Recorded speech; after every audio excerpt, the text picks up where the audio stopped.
Thank you. Ooh, it did work. Wow. All right, yes, especially I recognize some faces that I've already seen. I guess I can tell me if I'm getting it in the way of your camera, but people are more over on this side. So I'm going to be a little bit much more informal tonight, tell a few more stories, and hopefully get some dialogue going amongst us. I will say that the Dort crowd is fairly sophisticated in terms of being able to talk about how their faith and affects every part of life. So it's been, I actually wish I could sit in some of your classes during the next couple of days because I could have a lot to learn as well. But I'm going to give you tonight a sort of some lessons learned, some of the on-the-ground practical experience of what we've done in New York, and hopefully that will stimulate your thinking and we can get a good dialogue going. So let me open us in prayer. Dear Lord, thank you for bringing each person here tonight. Help us remember that you are guiding all that we do and all the opportunities that we have in front of us. And Lord, help us just be willing to rise to the occasion. Help us be willing to learn what you would have us learn and risk what you would have us risk and serve you as you would have us serve you. I pray for our time together. In your Son's name, amen. So thank you so much for inviting me here. I went to Redeemer in 2002, and it's a large church. We had about 3,000 people at the time.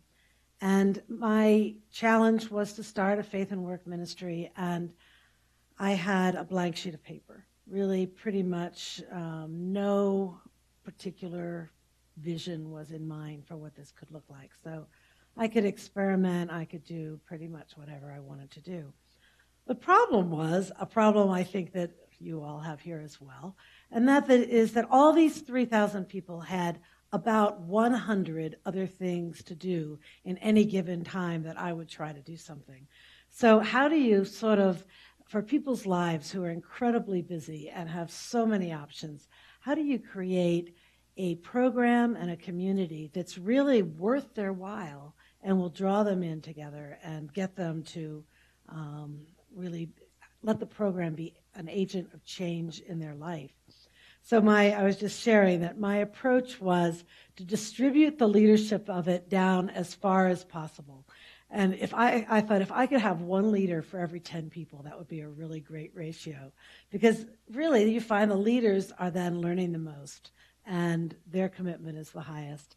And that's really, I think, how the program grew to something that just is really thriving today. So I'm going to talk about 4 things today. Working with all these people, some things we tried flopped miserably.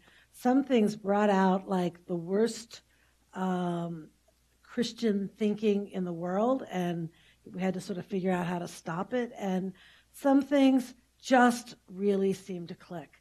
And so we really had to play with it.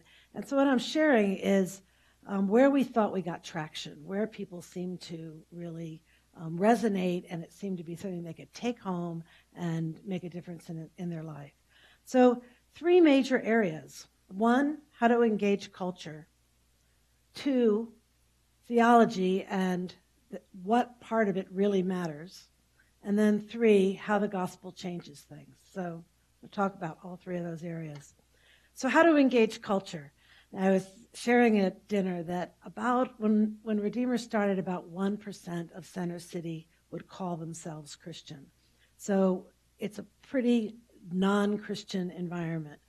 Everybody I talked to didn't know one other single person in their workplace that was a Christian. So they felt very alien to the culture in which they were working and at a loss for how to live in that. Should they pull away? Should they find another job where there were more Christians, more people like them?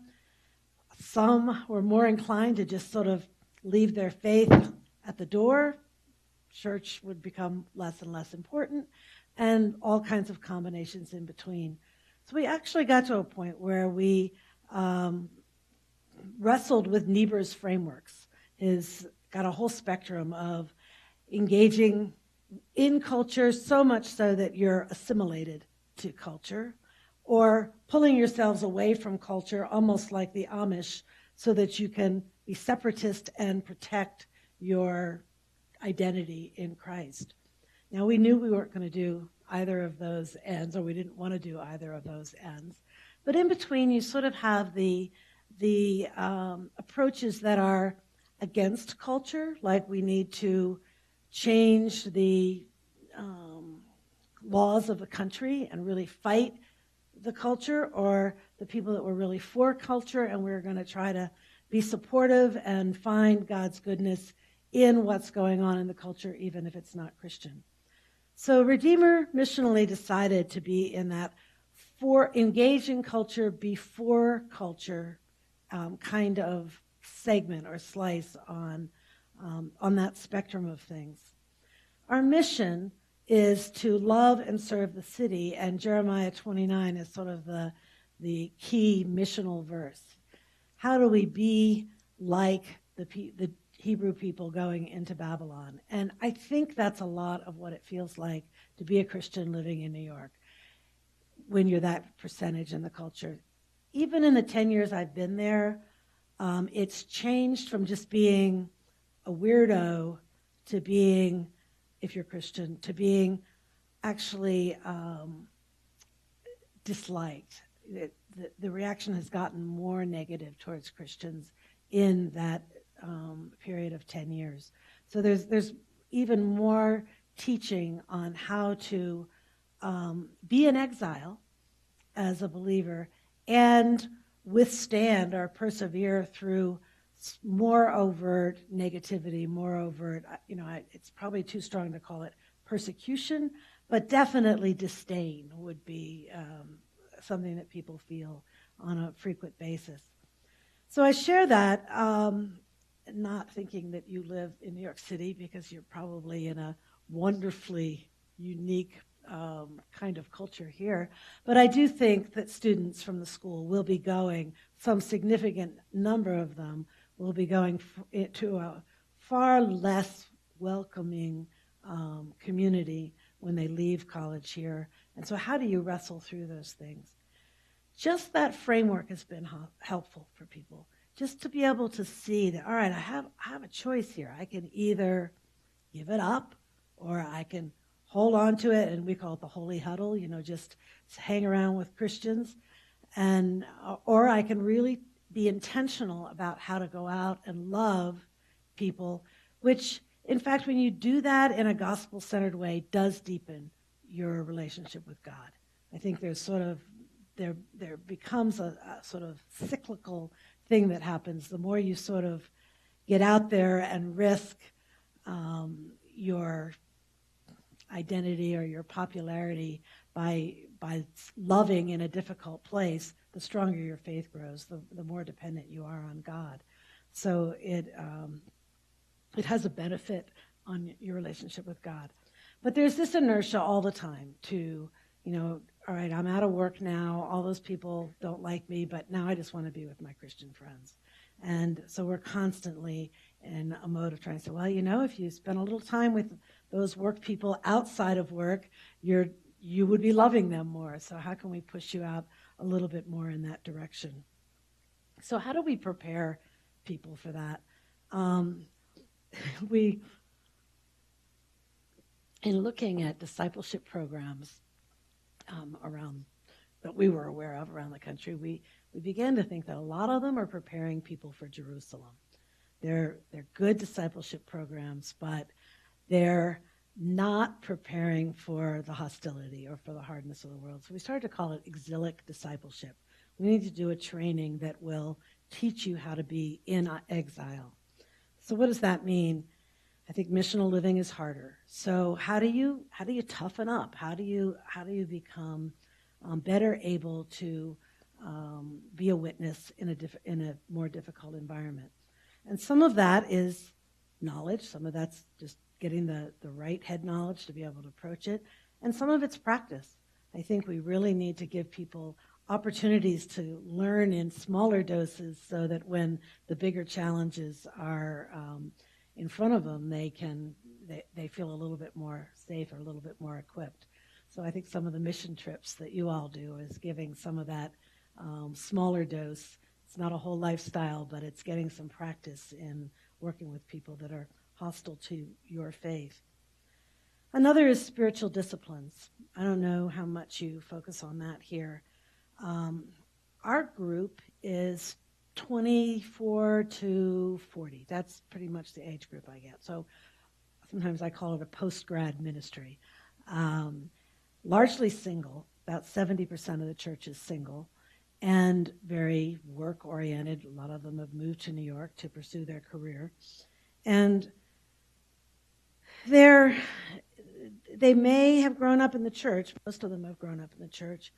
But I would say that they have almost zero sense of value out of their spiritual practices. Whether it's worship on Sunday, with the exception of a few favorite songs when it's played just like Hillsong plays it or something. The worship is not providing what worship needs, or they're not getting out of worship what they need. Their prayer is just a petition. It's not really a nurturing time with God.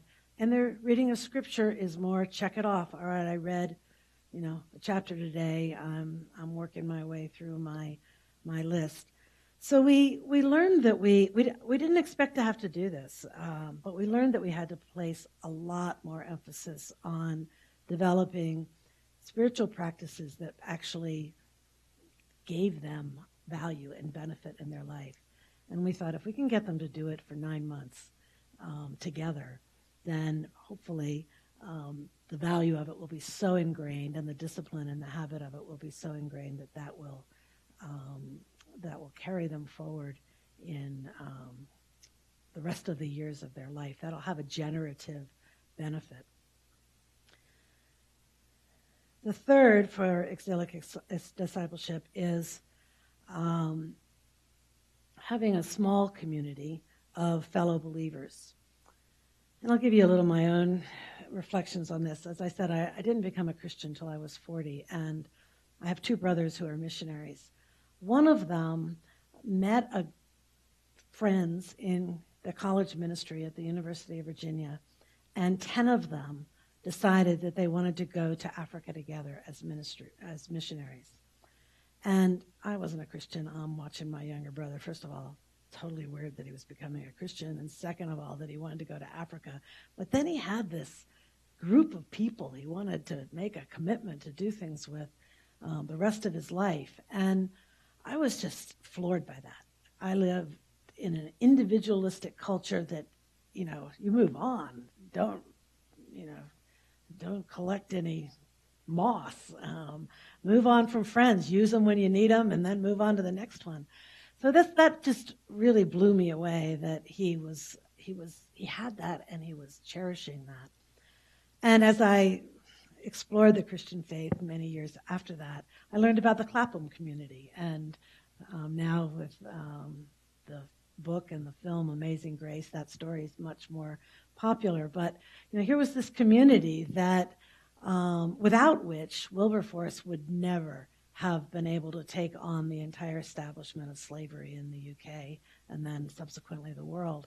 And it was that small, very close-knit community that sustained him as he was basically in exile in Parliament, trying to live out his faith in that environment. So I got to New York and I thought, there's something in this.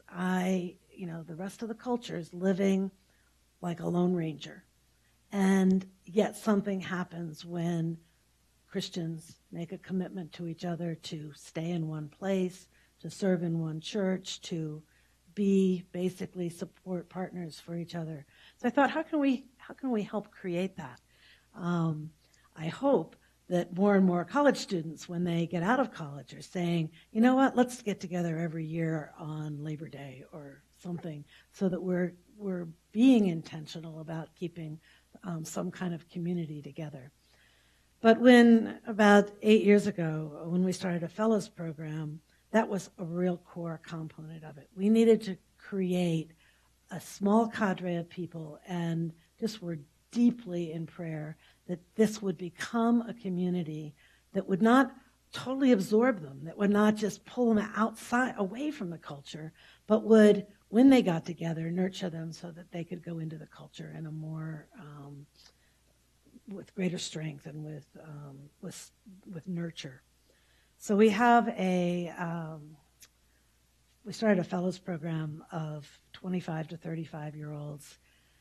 They meet in cohorts of 12. We now have 40 in the program each year.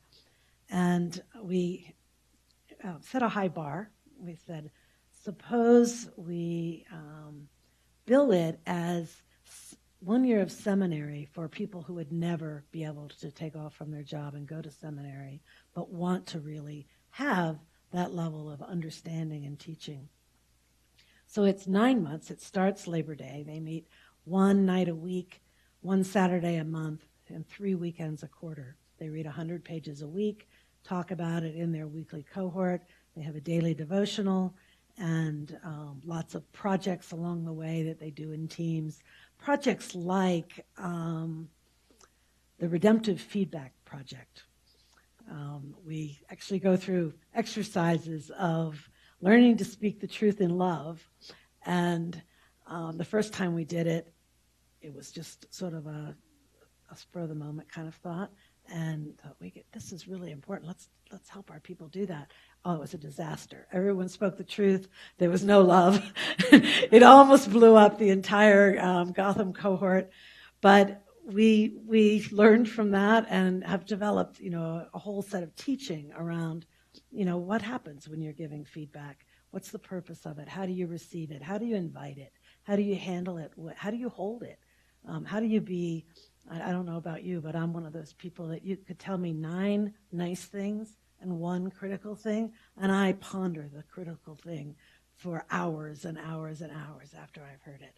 So how do we as Christians not do that? How do we as Christians be people that can take that, invite that, really want to be fed into in that way? So that's part of our training for what we call exilic discipleship. We hope over time that this will build a continuing community, a cadre of people in New York. So far, with 7 classes, we meet annually for a Columbus Day weekend retreat, and about 50% of every class comes back for the retreat. So we're building relationships across classes, not just with a class that went through the program together. So I think that starts to build a real sense of trust and support for people that are out there doing difficult things in their career, in their field. Just in terms of engaging culture, to just close on that, I wanted to reference 2 books, which I know that Dr. Hoekstra has in his office. Andy Crouch's Engaging Culture Making, thank you, Culture Making, and James Hunter's How to Change the World, which, both of them came out about the same time. They sort of were in conflict with each other, and there were all kinds of blogs going back and forth as to which was the better book. But both of them have had a significant impact, I think, on Christendom. Andy, because he really highlighted the value of cultivating, of working in God's plan in the creation mandate to create new. And I think in a Christian world where serving the poor, serving the ill is the higher value, this really helped artists and people that are in a creative, making new, building buildings, architects, feel like their work can matter to God as well. So I think that book's been very important. I think James Hunter's book is important for a lot of reasons. I don't agree with everything in there or how he approached it, but he did a little analysis of how Christians have abandoned culture, sort of in a being separatist kind of way. And one of the ways was how we invest as Christians. And most of the time, we're not investing in science or the arts all the investment in those programs is coming from secular people at museums. We're investing in Christian things. So his conclusion was no wonder some of our primary institutions of culture don't have any glimpse of a gospel faith or a God presence at all. We've just sort of pulled away. We've been separatist in our support of institutions of culture. So I thought that was a pretty provocative point in his book, and very worth reading in this area of engaging culture. My second topic is theology matters, and I don't need to do as much as I thought I was going to need to do here with you all because you're such pros in this area. But when Rick Watts spoke, he did this brilliant talk on tying the gospel narrative with the whole narrative of the Old Testament and the people of Israel. And his closing line was, we need story. We need to tie our lives to a bigger story. And if we don't tie our lives to the right story, we will make some really wrong decisions in life. And his comment, if I heard it right, was we should complain less about the culture around us because more of the problem is our inability to deeply live out of the biblical narrative. And so I was struck by that, and it really resonated with my experience in New York. I'd say most of our people have not read Genesis or Revelation. So they don't have the beginning or the end of the Bible. It's just somewhere in their faith training, it's just been abandoned. I suspect Genesis was abandoned when we couldn't really defend the Scopes trial. It's just like, let's not go there. This is too complicated. Let's throw the whole thing out. And Revelation is just too hard. So let's just not go to either end, and we'll just point and pick in the middle. And so that as obvious as it must seem to the Dort students here, they really are not living out of a creation, fall, redemption kind of story at all. The challenge still is then what difference does it make once you know it? And I think that's the question for the students here. You've been deeply trained in this, but how do you live it out? What difference does it make? In the area of God's plan for work, just where I've seen it have traction is in this distinction or this additive of God's plan is both that we cultivate and that we serve. And it's funny, the serving professions have come less to our programs than the non-serving, traditional serving professions. I think the serving people who are Christians think they've got it down. They basically are doing what God wants. They're a nurse, they're a doctor, they've got it down. Whereas all the lawyers and bankers and business people and architects and everyone else is going, I don't know what I'm doing right. Now, in a way, that's sad because I think the serving people need every ounce as much discipleship in their work as the other people, but they've sort of got this hierarchy so deeply ingrained in their heads that they don't think they need it as much. But God's plan for work really evens that out. I love the definition that I use the most is that in cultivating, we rearrange the raw material of God's creation in a way that helps the world and people thrive. And it's just, maybe it's my high-tech innovation business mind, but I just love that definition. But both of those things are meant to be acts of love and point to love.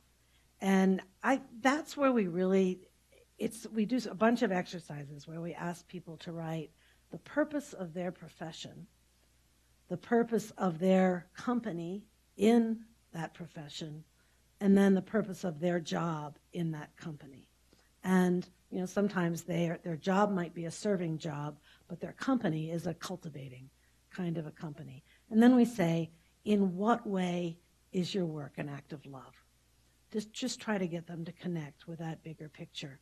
And I mean, until you do it, you don't really realize how profound an exercise it can be. And some people want to repeat it, every couple years just to sort of rethink, okay, I've lost this concept of loving in my work. So how do I recapture that?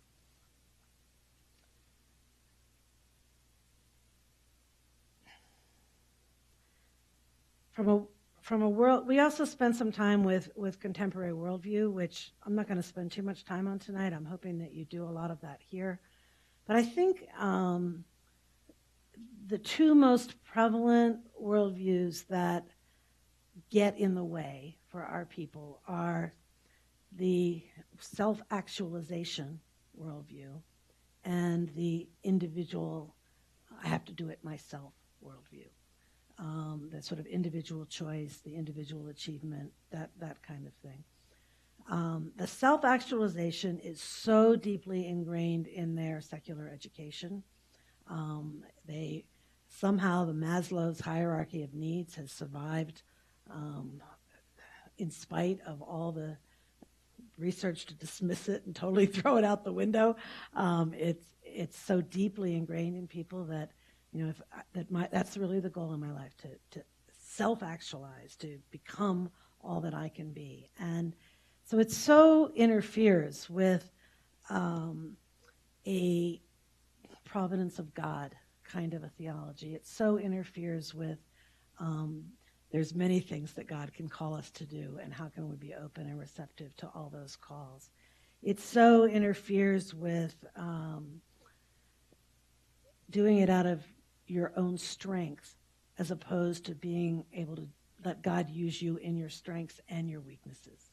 And I think all of us who have been working for a long period of time absolutely would testify that God has used us despite our weaknesses, not just because of our strengths. And it's a message you want to tell every young person so that they don't think they have to do it in their own strength. So those are worldviews that are really a challenge. I'll just put a few cautions in here in the area of God's plan for work.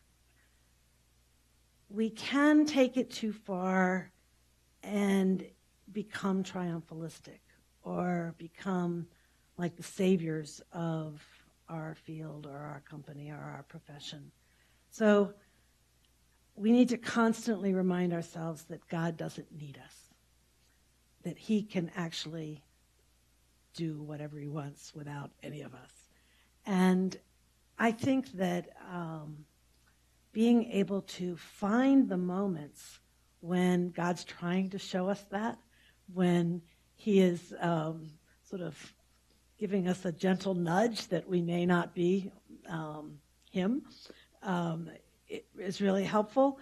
For me, one of the signs that God uses is when I'm striving, when I've moved from working faithfully to being a striver that needs to climb the next hill, sort of get to the next level or challenge. And I find that that's I'm sort of at that point moving into his territory a little bit. Doesn't mean I'm not ambitious and I'm not hardworking, but when it switches to striving, I think it's going outside of God's plan for our lives. The second caution is that God can work through non-Christians. And I think one of the main things I hear when people first come to our ministry is, well, the thing is, half the non-Christians I work with seem like better Christians than the Christians. And so it's just not right. Why isn't it working out? Why is it working out that way? And why is God blessing all those people that don't follow him? How can that be? I usually say, because if he just had to depend on us, the world would have fallen apart by now. Thank goodness he's done work through other people.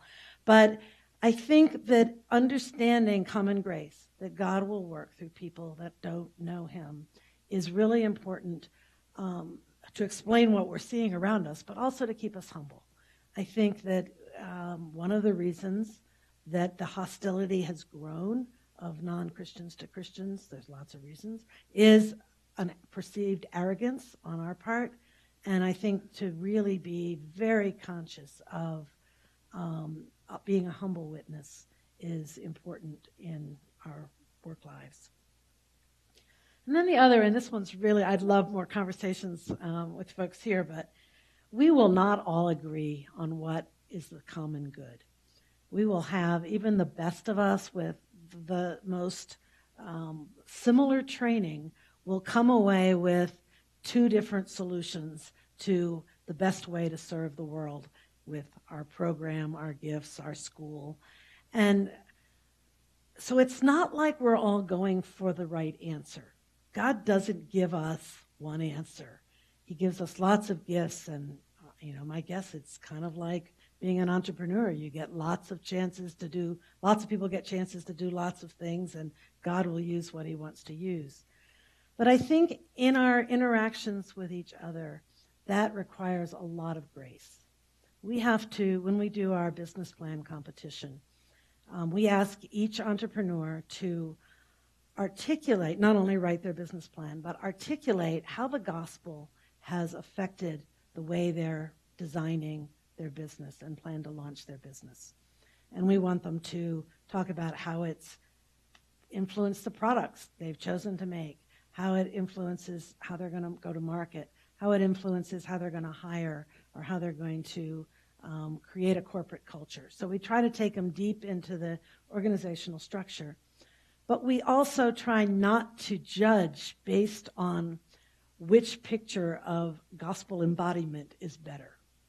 We just need them to be able to articulate it, because I think we're getting into tricky territory, and it's much better to just give each other grace and see what God's going to do in those in our various ventures. So those were three cautions. So I talked about God's plan for work. I'm going to talk about our problems with work. Really only two areas. One area that we focus a lot on is idolatry. And I don't know if anybody's read Tim Keller's book, Counterfeit Gods, but that's sort of the textbook from our perspective on idolatry. And it's really an idol is a good thing made into an ultimate thing. So we talk about how family can be an idol in Christian life. And what does that mean? It just means you've taken stewardship of your children and turned it into your identity, how your family looks. I don't know if was it a Super Bowl commercial of all the moms in the park? I saw it on the internet. I didn't watch the Super Bowl, but it was like a bunch of moms in the park, all with a different, like there were the breastfeeding moms, and there were the bottle moms, and there were the carry around in the little snuggly, and the stroller moms, and there were the gay moms and the stay-at-home dads, and and it's like parenting war in this one little section of the park. And I won't tell you the end of the commercial, but I was just really struck by how much our culture has made parenting an identity idol. And here we're just, have these little nits between what kind of food you feed your baby, and we're having wars over it. So it was a very good parody. But anyway, we talk a lot about idols, and excuse me. I think that work is a Pandora's box of idols. I think, we can bring people into church and volunteer to be an usher or sing in the choir or whatever, and we all get along. It doesn't really just really get too deep. But as soon as you start to talk about work, all these pent-up idols start popping out.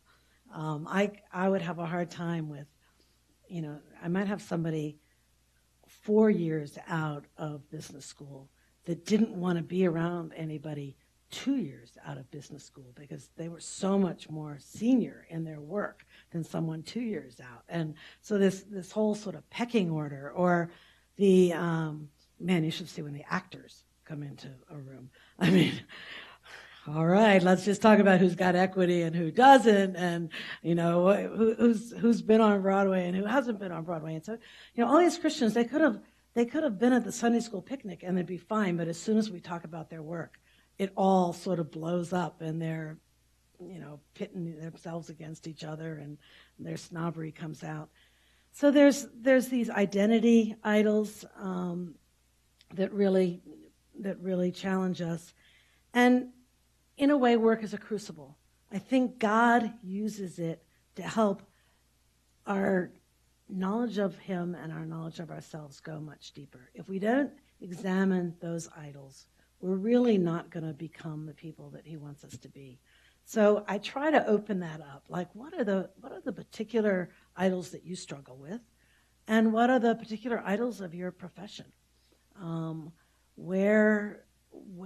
Have you been sucked into the idols that your particular profession values the most? And how can you recognize them, and how can you bring them before God and be willing to not live out of them? We also, in a way, I think, and maybe in your tradition, sin is the last thing you need to talk about more. I know there's some traditions that all right, we've done sin enough, and maybe yours is in that area, but that's not who I get.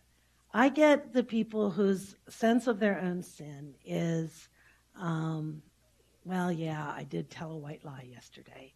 There's really so little understanding of the sin deeper in their heart. And similarly, there's so little understanding of brokenness in the world. I think we have a hard time looking around and seeing how broken it is because our hope in the gospel isn't big enough to handle it.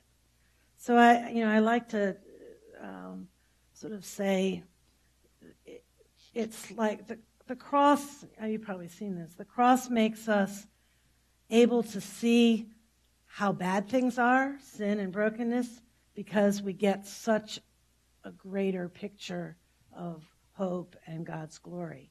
And most of the time, our folks are back here, just a little bit of ability to look at sin because their picture of the cross is their cross is so small. But spiritual growth, I think, is moving in this direction where you can handle more sin because and they work together. The more you know that you need the gospel, the more the gospel gives you. So it's a counter to a view of the Christian life that is like this, like I should be getting better and better and better and better as a Christian. And I think that one really does damage, and this is a much healthier way to look at the Christian life. So then, if we've got these people wallowing in their sense of their own sin, how do we help them work through that? And the framework that's been the most helpful for us is the death, resurrection, glory framework. Basically, we talk about that cycle in Scripture, whether we're talking about Peter or whether we're talking about Jesus. But even in our own lives, the gospel changes us when we die to something that's sin in our life. We die to an idol, and we let Christ come in and regenerate us, redeem us. And I think the more we can see that happening, the more we have an experience of God doing that inside of us, the more we're willing to hand over the bigger issues in our life. And I think that same model works in our relationships. So I didn't get married until, I think my husband is watching on a live stream. Hi, honey. I didn't get married until I was 58 years old. I lived as a very independent woman prior to that. And I was actually in my own home always right. And for the last 4.5 years, I'm living with someone who thinks he's always right. And so it's just interesting to apply that model to our mutual attempts to be the one that's right. And when I'm giving in, it's a death. I am having to eat it in a way. It's like there's some pain to say, all right, you win.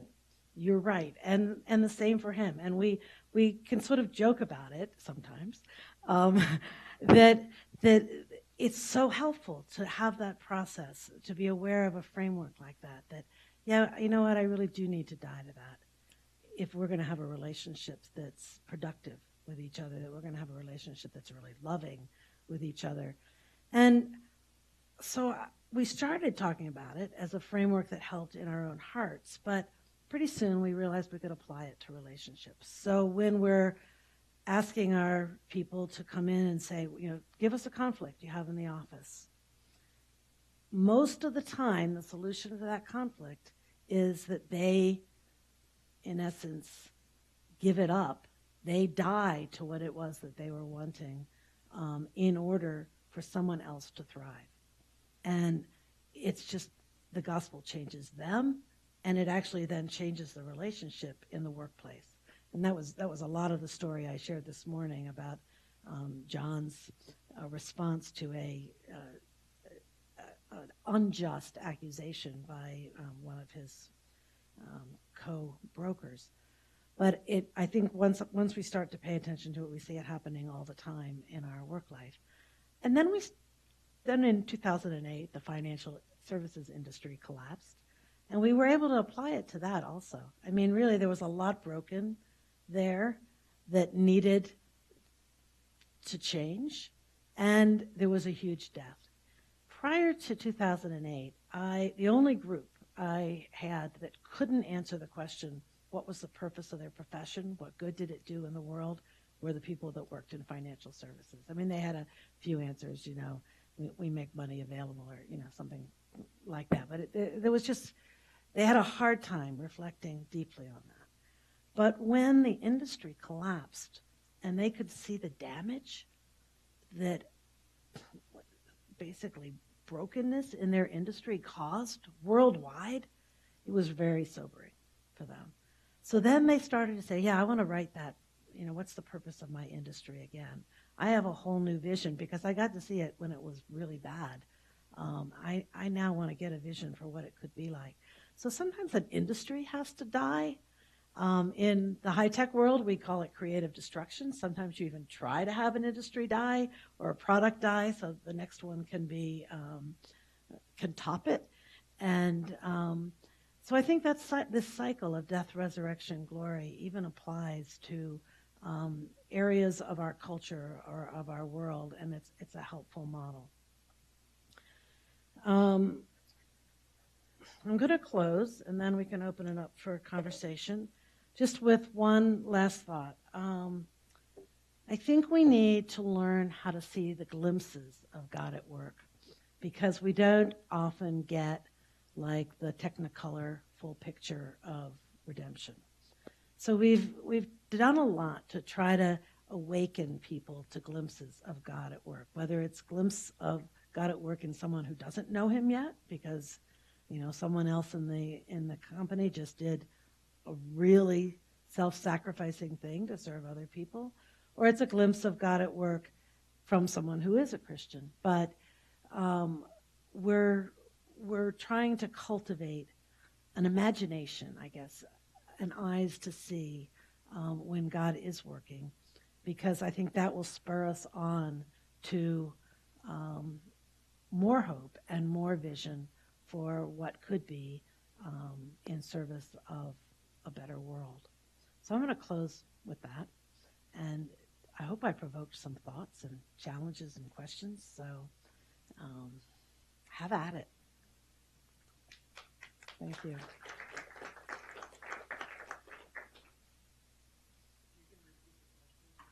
I will do that. I will do that. Thank you. So, anybody? Yes. So I guess I have a question from like a preparation question. We're talking in the end about sort of the cycle of death, resurrection, and passing on glory. I find that one of the difficult parts about talking about resurrection is that nobody wants to die. Right? Like no one wants to go through that. And like President Smith, you get to live forever. You never have to die. There's a resurrection without a death. And so how do we sort of as Christians or prepare Christians or prepare, and then through Christians prepare the world really to just acknowledge it's going to be crappy sometimes, right? Sometimes that is just Right. I mean, one is to start with a little thing. So we go through a little exercise in our fellows program where we ask them to pick a really small conflict and work through it. What are the underlying fears? What are the idols that are really they're clinging to? How can they sort of think through it, and what needs to die for that to change? And sometimes they're deep, even though it's a little thing. But I also think sometimes it happens to you. So, my last company was collapsed after the internet bubble collapsed. And I had to lay off 100 people. I shared a little bit of this earlier. And in one day, with 1 day's notice. And it was a horrible moment. I mean, it was a death of a vision for a company. It was a death for working relationships with all those people. It was the death of an income for families. I mean, it was just death, death, death, death, death. I didn't have a choice. I mean, it was just right there in front of me. And I talk about it in the foreword of our book, but I couldn't see it at the time, but God gave me an amazing glimpse of resurrection in that meeting as I shared the news. Everybody's dead silent, and one woman stands up and says, I just want to thank Katherine and the management team for what an amazing job you have done trying to keep us alive for the last 10 months. And we got a standing ovation. We just laid them all off. I mean, I couldn't even process that in the moment. I was a mess. But weeks and months later, I was able to see God's hand in that as a gift, I think, to everyone in the room, not just me, but I think everyone in the room had hope.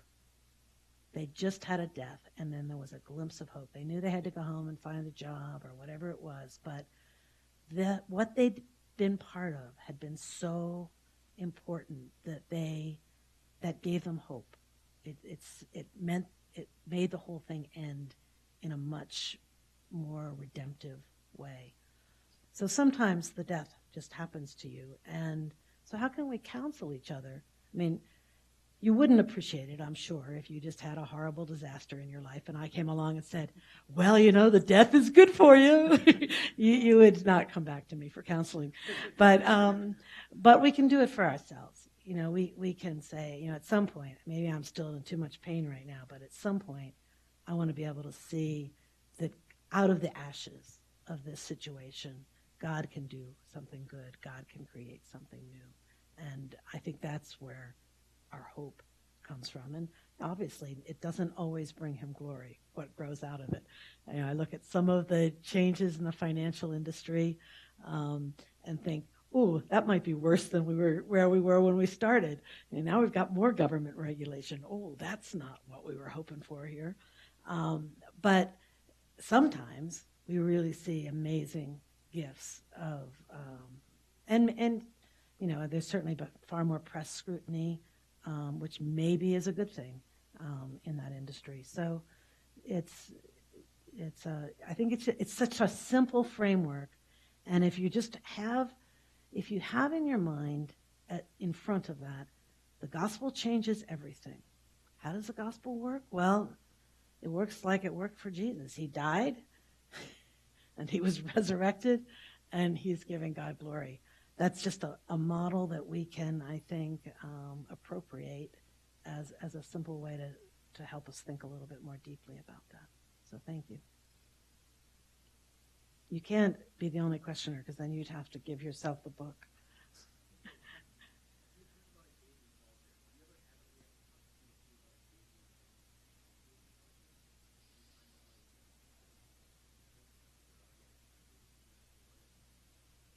So, do you mean engage? I'm not exactly sure what you're asking. Are you right?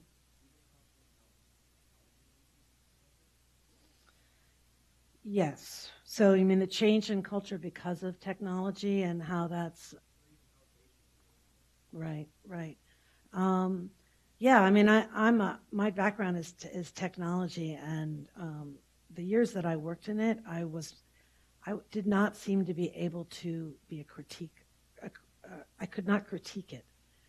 I was so deeply immersed, so it's been interesting. I can step outside of that world a little bit now and be much more um, neutral, I think, in my examining it.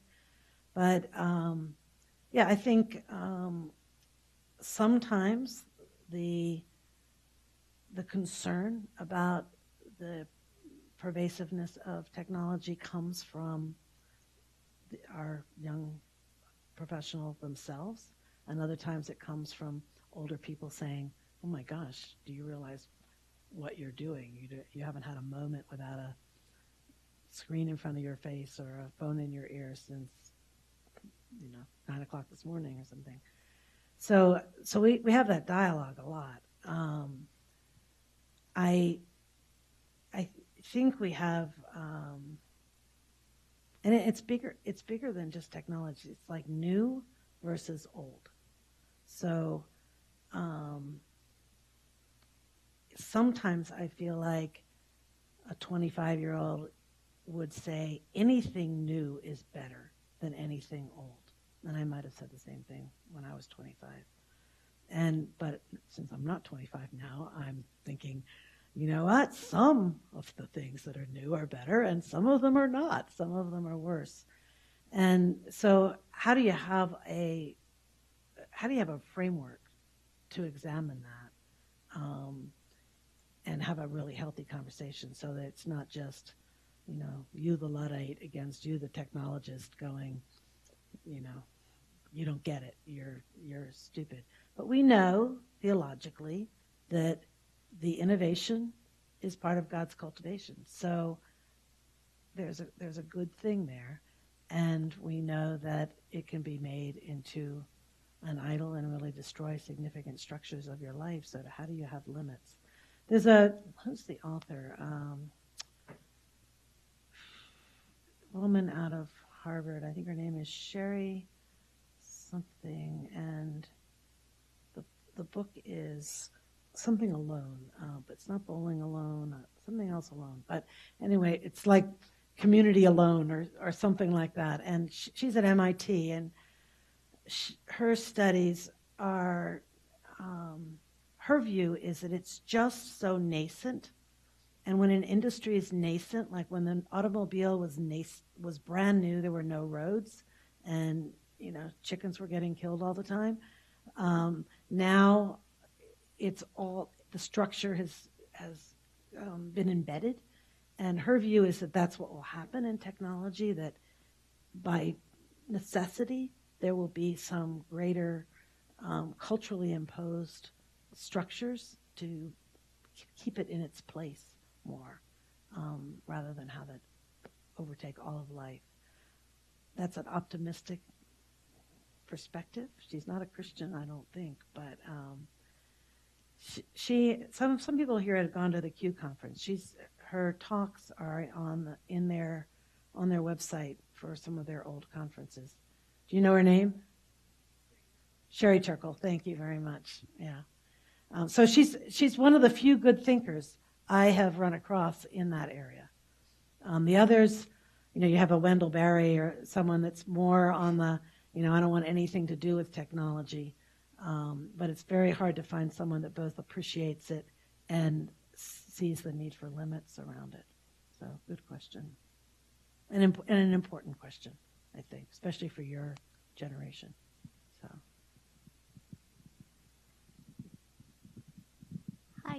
Hi.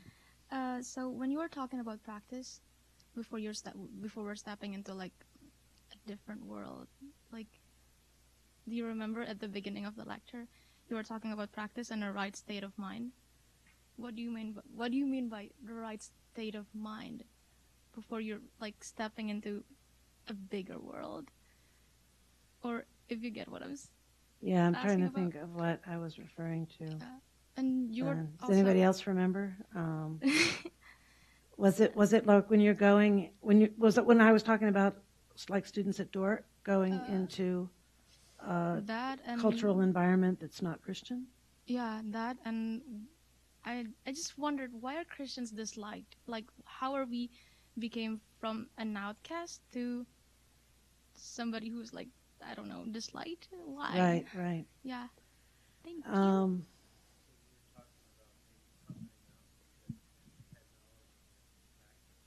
Practice. Thank you. All right. So some of the by practice I mean in that context I mean exposure.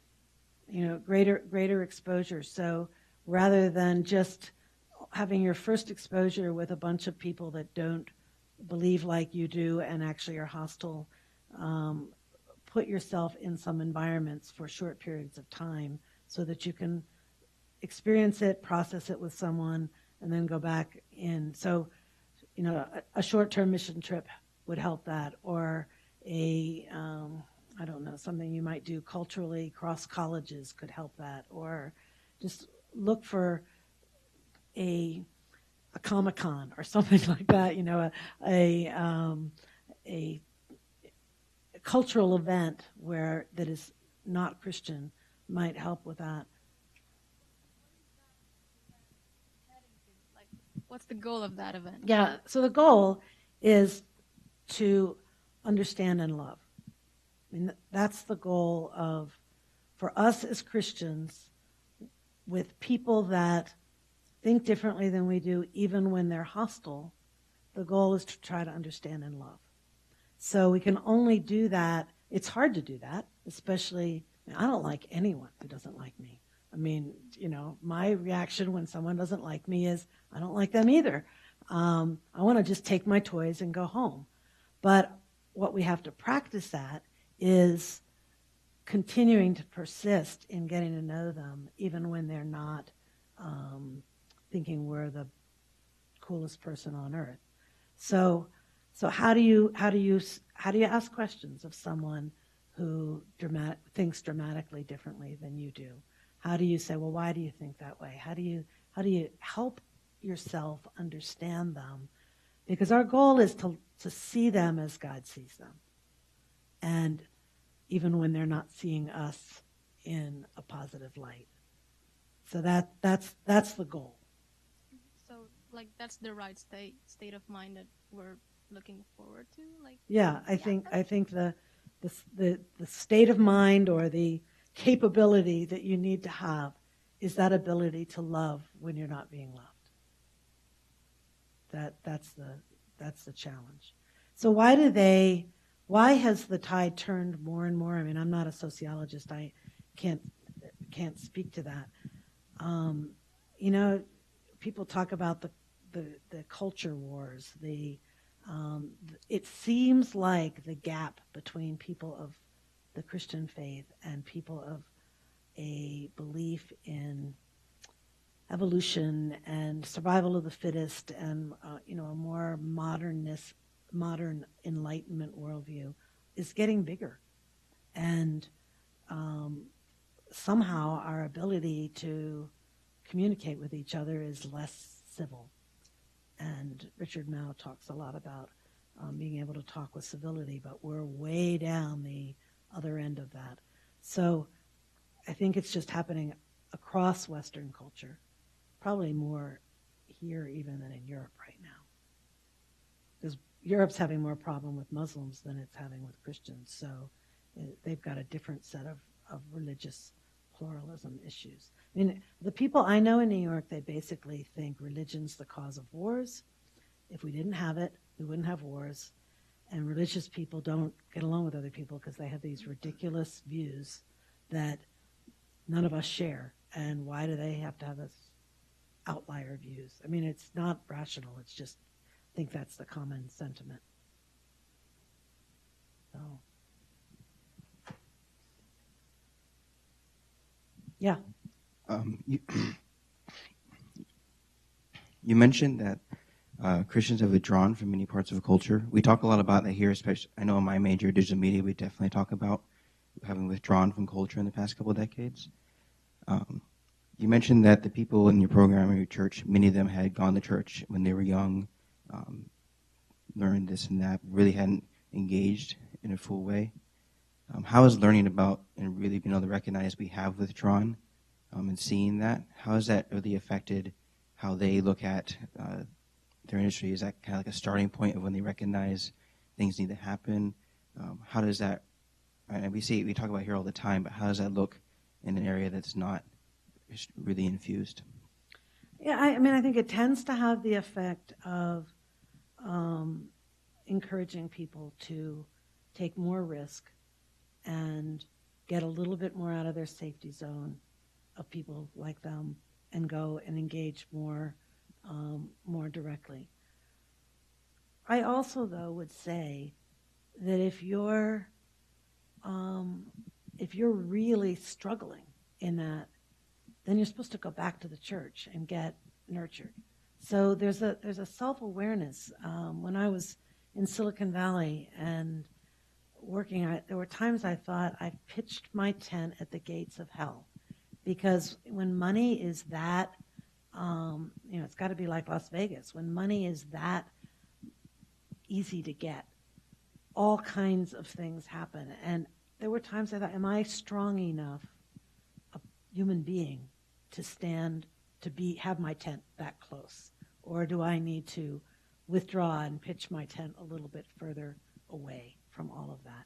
So I think there's an important self-awareness in, don't just go out as a kooky hero mentality. I can go, handle any cultural environment and stick to my faith and save the day. Know yourself and know what you can do well, and step out a little bit at a time. Thank you.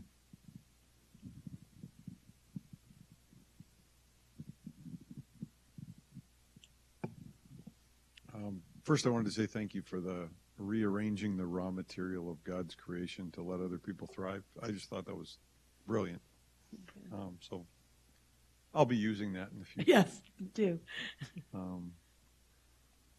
The difference between ambition and striving, I'm really caught by that. Well, that's I'm because continually you're an ambitious person like me, so you're going to be stuck with that in that for a long time, right? But is that something you can name for yourself, or does it take someone around you to say, I think you just moved over to striving, to making that an idol? I look at the young people, trying to figure out that balance between, I just want to chill and be happy, or I want to get things done, and then all of a sudden I'm burned out, and how to find that balance. And can you find it for yourself, or do you need people in your small group of 10 to name it for you? Can you name your own idols, I guess, is the ultimate question. Right. And I do think you can name some. So, or maybe as you grow, you become more aware of your symptoms. So when I start to treat everyone around me like a machine that's supposed to perform so that my life is not inconvenienced in any way, that's usually a sign for me that I'm tipping over the edge into striving, or when I haven't taken a Sabbath for weeks on end, it's a sign that I'm thinking somehow I need to do this all in my own strength, and it moves into striving. On the other hand, there's many times I look at 20-somethings and think, like lots of old people do, and think, toughen up, man. Like one of these days you're going to have to work an 8-hour day. I mean, come on. So your perception of striving and someone who's 25 working a 6-hour day, you might be feeling equal pain, but that person who's only working a 6-hour day might need to develop greater capacity for working. And I think that's an interesting challenge also. It's not going to, you can't just say striving, it should all be easy. There's some perfect balance. There's some norms that we should push each other toward. When I've worked with a church in California, and I was talking about how hard it is to get our people to think of Sabbath or, anything short of 100% all-out work, and they go, wow, that's really interesting. We can't get anyone to work. They moved to Florida to play, and work is just what they have to do to be able to afford to play. And I'm thinking, oh, I would not be suited to that ministry. I would not work in that environment at all. So there are definitely discomforts, I think, that come with just getting to a healthy norm for work life. So, but I think there's a lot of us that will always be trying to find, are we tipping too far into the striving side, or are we just having a healthy stewardship of the gifts and opportunity that God's given us? And that's discernment. Yes?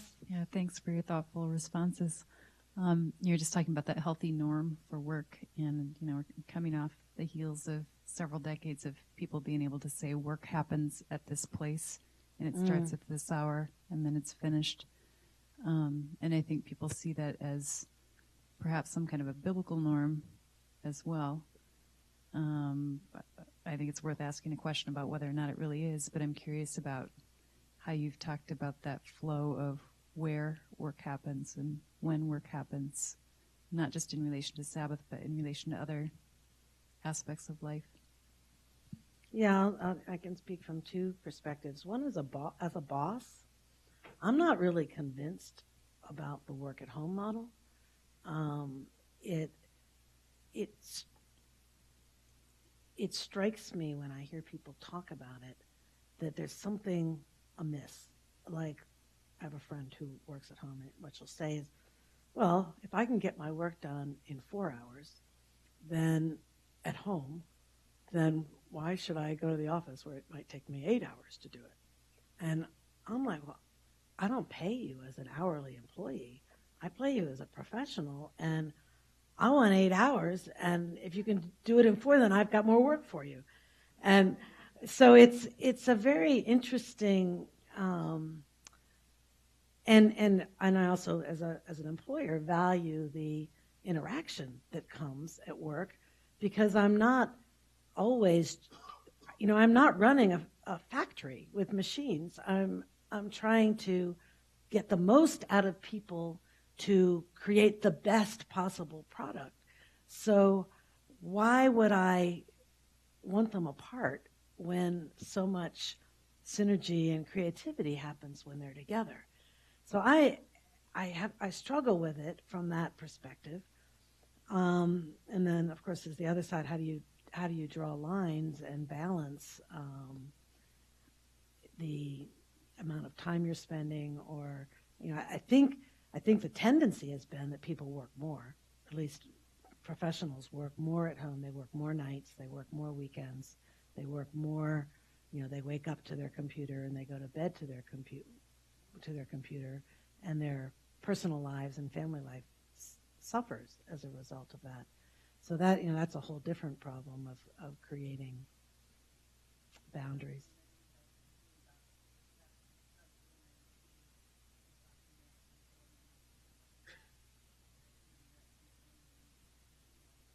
Right. I'm amazed at the number of, I work at a church, but the number of people that are angry that I don't answer an email on the weekend is kind of mind-boggling. I don't. I really try to not be an instant email answerer sort of on purpose, but the expectation is definitely growing that well, you've had 8 hours at home. Why haven't you answered my email yet? So be great for a community like yours to sort of try to set some norms, maybe not as the law, but as a way to just experiment in this area, get your students to be focus groups and co-experimenters and, try a month with this kind of approach and a month with that kind of approach and see what you can learn from that. But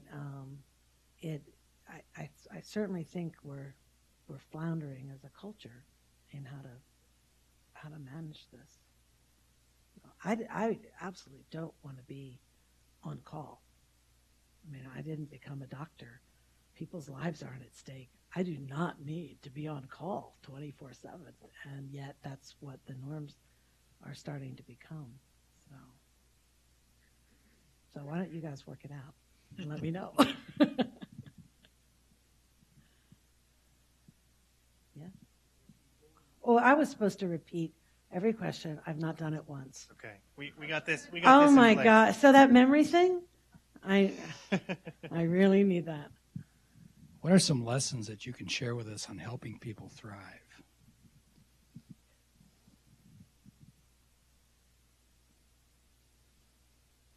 Yeah, I'm not a really good counselor, so I certainly am not good in helping them do it that way.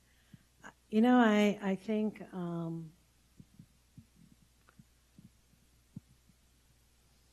this is like technique things, not like real pervasive things, but we have a lot of success with a retreat, and we do sort of mandatory, like you wake up and you have breakfast all together, and then you have your quiet time because no one would do it before breakfast. And we build in lots of writing during the retreat and lots of reflection time. And we find that at the end of, like a 2-night, 1.5-day retreat, people feel very refreshed.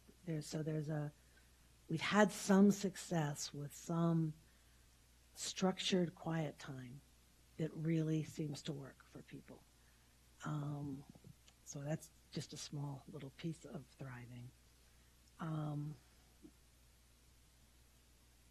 I think, especially for our single people, friendships seem to be really critical to thriving. And a lot of people don't know how to do that very well. But it seems to be a really critical part of thriving. Or family. There was an interesting study recently that older adults that maintained relationships with their siblings live healthier lives. And sort of blew me away, but I have great relationships with my siblings, so I'm remembering that particular study. But I think that's what that's part of, that sense that you've got somebody that's walking through life with you, and that's important for our folks. Hard work, learning to work hard, I think hard and balanced is a key to thriving. I guess the other would be imagination. How do you cultivate an imagination to think like an entrepreneur, to think of a new thing, to come up with a new way of doing something? And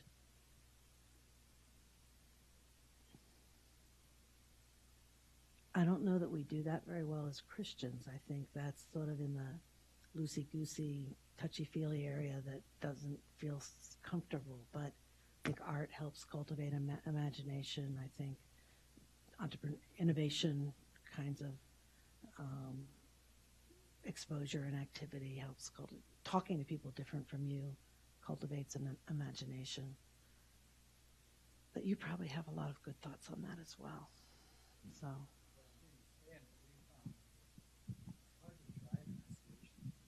Yeah. I think what we're finding is it's hard to thrive in isolation. I think there's a lot of isolated and lonely people out there, like you referred to. Yeah.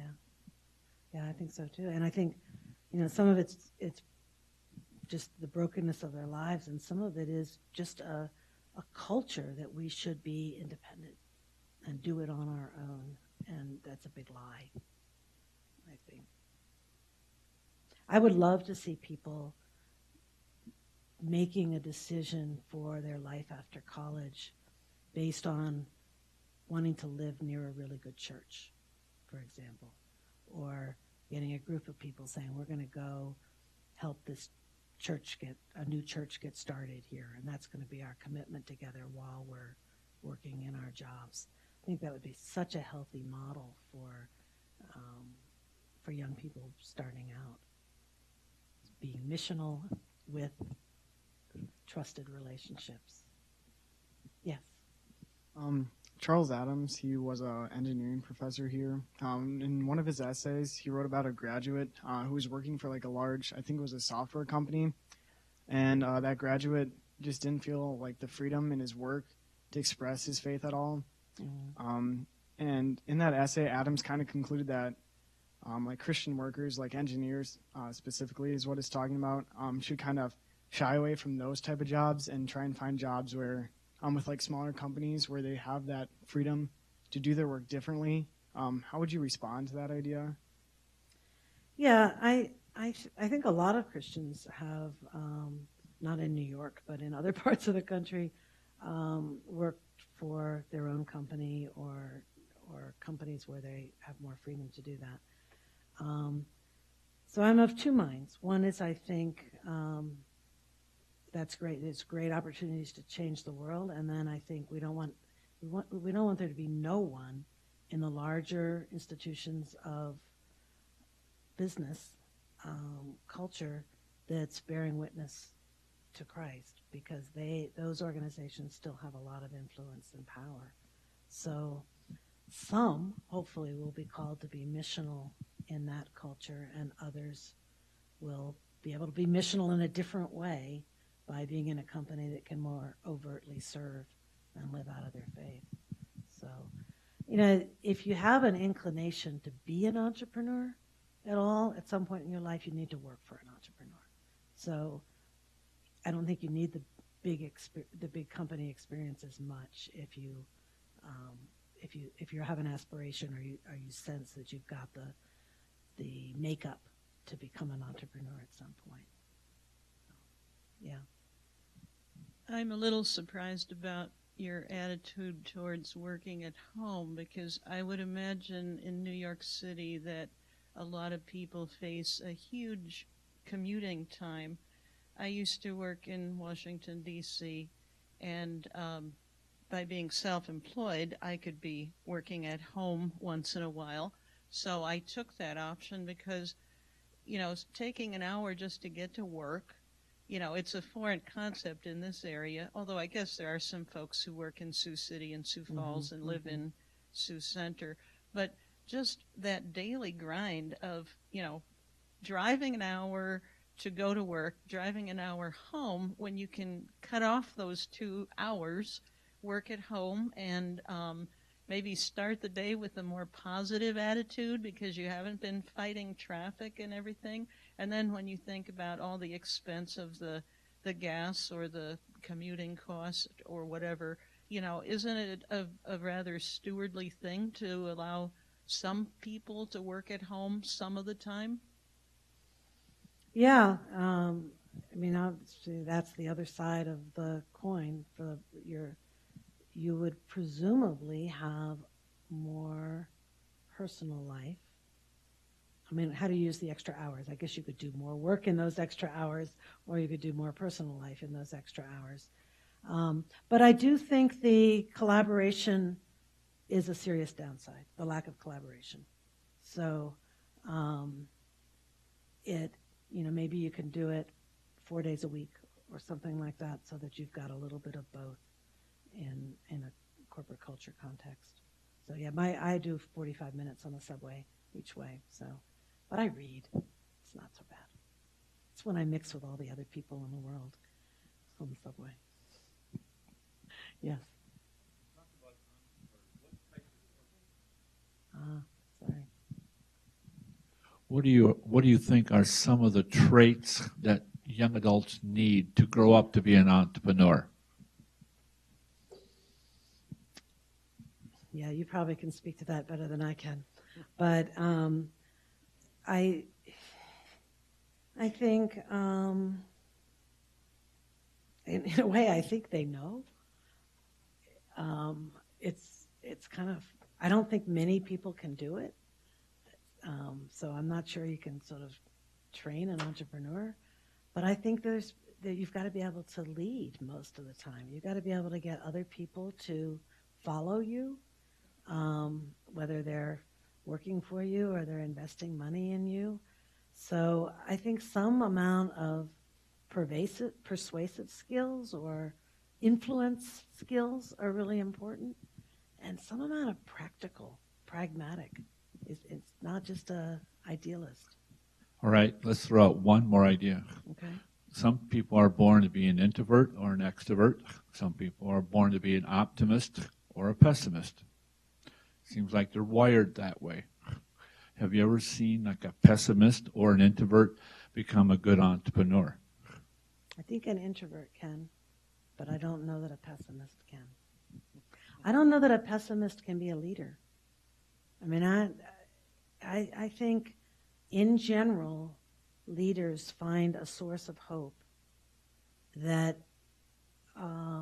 without which no one would follow them. And whether it's entrepreneurial leadership or somewhere else. Introvert, I think you need to be able to get along with people, but if you need to be nourished with time alone, but it nourishes you so that you can then go out and be with people, I think you can work that out. But you have to be a person that can have hope. All right. On that note, let's thank Katherine again for a great evening. Thank you so much. Great questions. Thank you. So I have a broken spine book because it got broken in my suitcase. I apologize, but it is signed by Tim Keller, so you can. Do I think to make a grand? I didn't know I was going to make a grand presentation, but there you go. Ta-da! There you go. Thank you. Thanks a lot.